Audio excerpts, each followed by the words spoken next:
All right, here we are talking about both the Truck and Xfinity Series this weekend at Charlotte. Real quick, shout out to all the NASCAR reporters doing their job. They're busy asking about the Indy 500, which that's good. I would like people to actually, use their time to give me the starting grids for these races so I don't have to go in and do it myself, because Truck Series and Xfinity Series look like it's going to be based off of owner points, because tomorrow's looking like a wash, ladies and gentlemen. Trey Hutchins already withdrew earlier this week because he doesn't believe that the Truck Series is going to get qualifying in. I don't believe we're going to see any on-track activity tomorrow, and if it is, it's going to be the Truck Series race at night.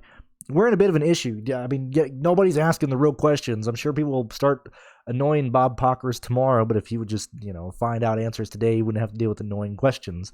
But earlier in the week on Monday and Tuesday, it looked like this whole weekend was going to be covered in overcast. It's looking like Sunday's certainly clearing up. Saturday is still up in the air of when we're going to look at showers and what exactly they plan to do for Saturday, but it's looking like we got a chance of rain from 8:30 a.m. tomorrow to about 7 p.m. local time for Charlotte. And so, like I said, I think any on-track activity is pretty much going to be halted tomorrow outside of the Truck Series race.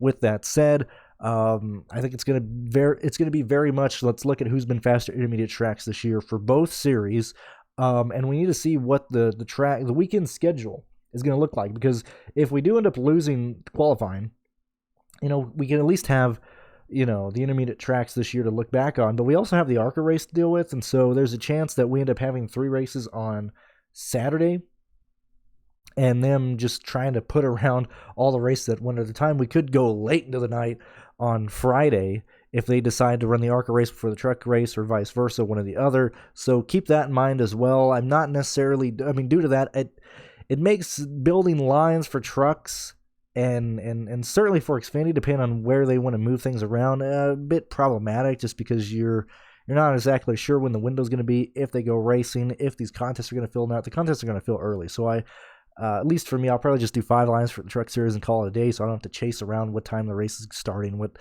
battling the contest being filled or not.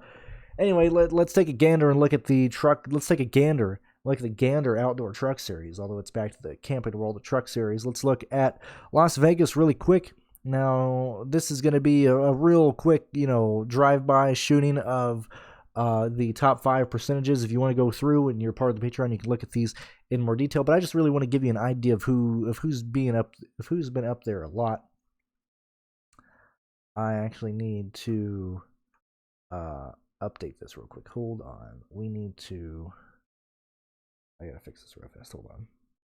Okay, I got that updated. So when we're looking at, Las Vegas this year, Las Vegas, top 5, Chandler Smith ran 37% of his laps in top 5. Zane Smith, 45. Kyle Busch, 90. Tanner Gray, 32, which is surprising, bit concerning, going into Charlotte, a track that's going to be very much a one-groove race track. We've seen incidents happen between slower and faster cars throughout, the years here at Charlotte.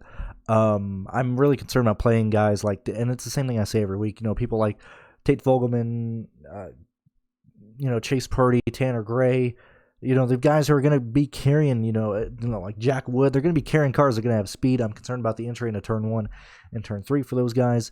Ty Majeski, 19% of his laps in top 5, Hosefar 34, Derek Kraus 22, John Nemechek 76, Christian Eckes 28, Ben Rhodes 37. Those are your main bad boys at Las Vegas. When we go to Darlington, which I want to lean more on Darlington and Kansas, just because these races kind of went more green and they actually showed us where people are going to be. But Nemechek ran 74% of his laps in the top 5, 87% in the top 10. Hocevar, 80% of his laps in the top 5, 97% of his laps in the top 10. Enfinger, 89, 99. Ty Majeski, 1542. In Crafton, 34, 70. Kligerman, 52, 98. Zane Smith, 14, 45. So even though, he didn't kill the field at Darlington, 45% of laps in the top 10, that's good to see. I would not be shocked to see Zane Smith take the lead at Charlotte through pit road strategy. Christian Eckes, 17, 42. Chandler Smith, 16, 41. Corey Heim, 11, 43. Ben Rhodes, 11, 72. Ross Chastain, 71, 82. So we're getting an idea of who the guys are going to be up there anyway. And I'm just doing this to provide context for when I just kind of blow through the drivers and say, oh, you need to have this guy, this guy, this guy, this guy. This is why I'm coming up to this. When we get to Kansas, Zane Smith ran 100% of his laps in the top 5. Majeski ran 81.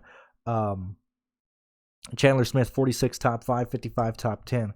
Eckes, 26 top 5, 55 top 10. Nemechek, 91 top 5, 100% in the top 10. He just wasn't fast enough to get around Zane Smith. Personally, I believe it's going to be the battle between Zane Smith and the KBM cars. I would lean more towards Zane Smith, to be honest with you, just due to the fact that this is a one-groove racetrack. It's going to be whoever gets the best run on the long runs, and for me, I'm leaning towards Zane Smith in this race. I'll probably have, if I'm doing 5 lines, I'll probably have 3 with Zane Smith, 2 with Nemechek, but that's just where I think I'm going to be at right now. Rhodes, 46, 98, and Corey Himes, 69 and 76 for the guys running in the top 10.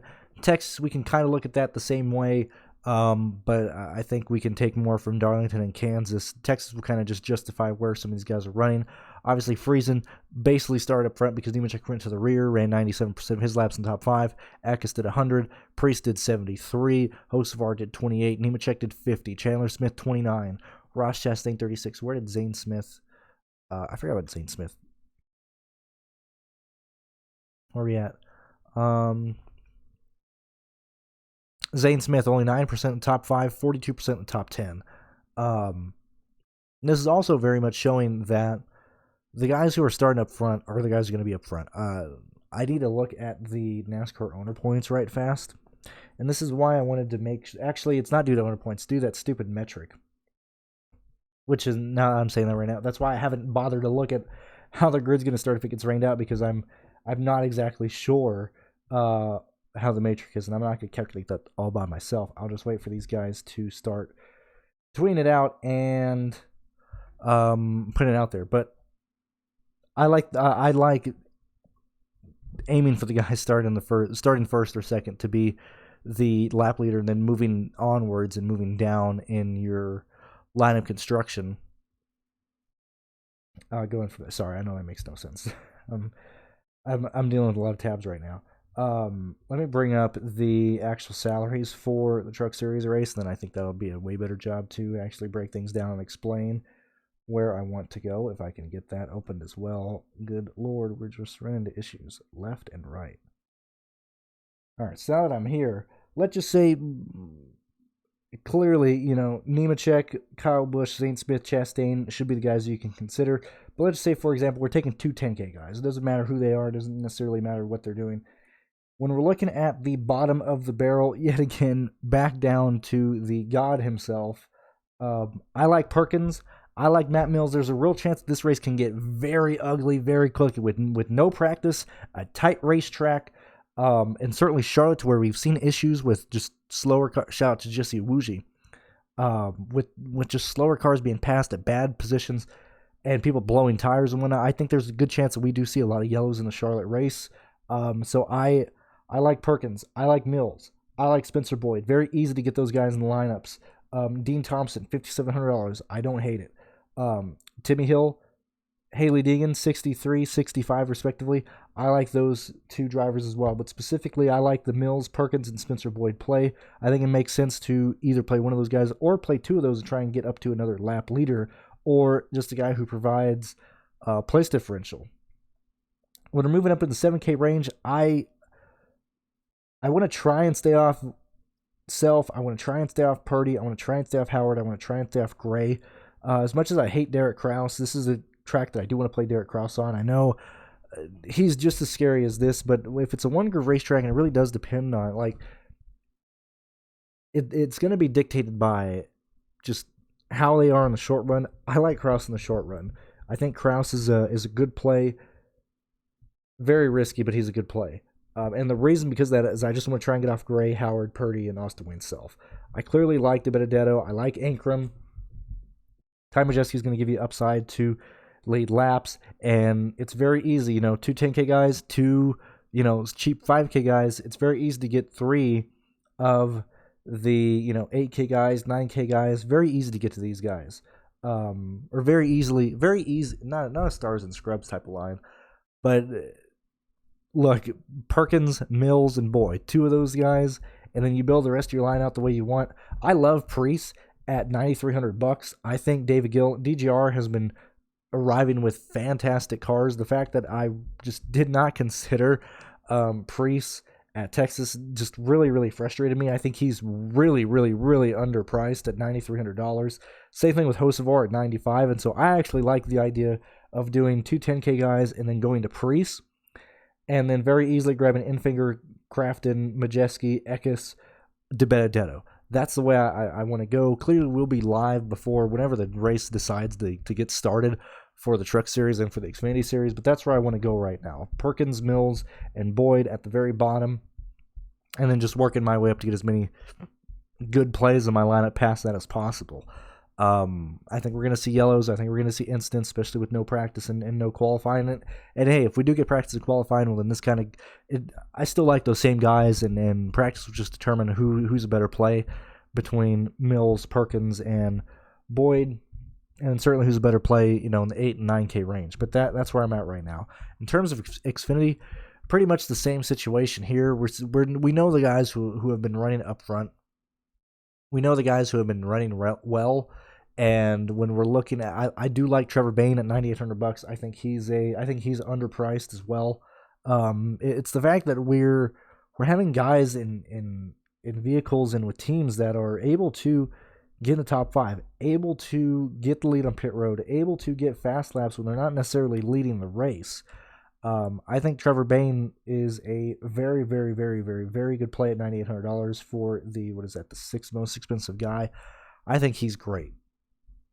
Once we continue going down, I like Gregson, I like Allgaier, I like Gibbs. I'm probably not going to go to Jones. I'm probably not going to go to Sam Mayer. I'm interested in Barry. I really do like Austin Hill here, and I like Pearce as well. Pearce is going to have probably the most practice time on this track, and that's another reason why I do like him for Sunday as well. But Ryan Pearce, $9,300. I love the idea of playing Pearce, playing Trevor Bain, and then playing two, or if you just want to focus on here. Let me tell you the line that I am kind of interested in here.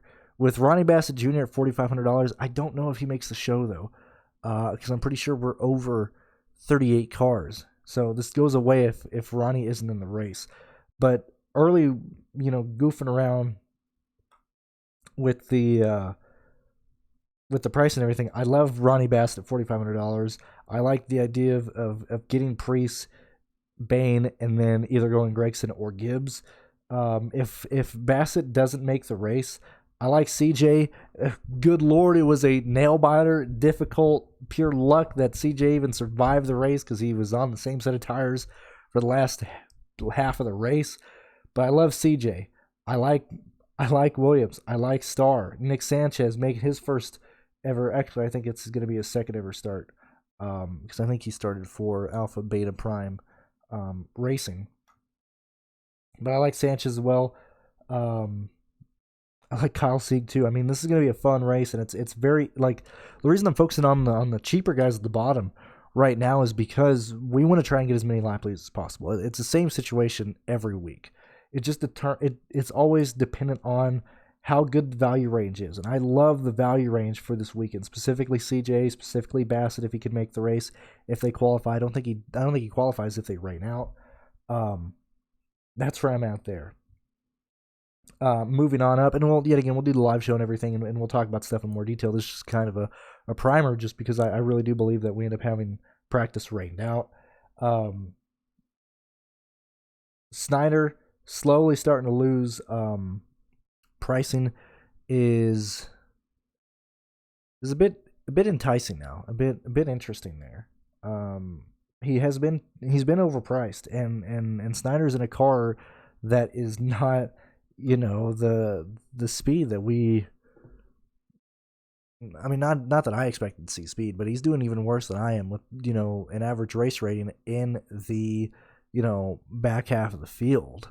The fact that he even had the race rating of 15th at Texas and still finished 22nd, even in a wreck fest, is very, very, very depressing.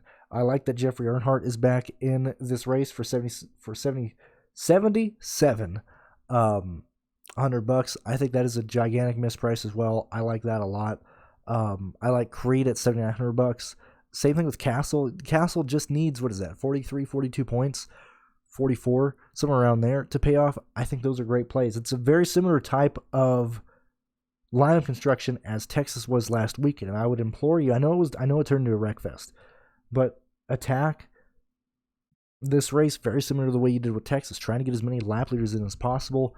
You feel comfortable with the value plays. I think this is a very, very, very fun week to build lines for. And yeah, I know we're kind of just blowing through it really quick, but it's Thursday. Like I said, I think things are going to get rained out. I'm waiting to actually see the official starting grid due to the metric, just because I believe that we're not gonna qualify tomorrow. So I wanted to make this real quick, and thank you guys for listening. I will see you guys in the live show. It's gonna have a lot of fun this week in the live show. It's gonna have a lot of fun building lines. 4 races, 4 slates to play this weekend. 5 big races to watch. Actually 6 if you count the ARCA race. So you got the F1, Indy, ARCA, all 3 NASCAR series. It's a jam-packed weekend. This is my favorite weekend of the whole year when it comes to motorsports. So let's kind of get ready for that and have a good time. We'll see you guys in the live shows then.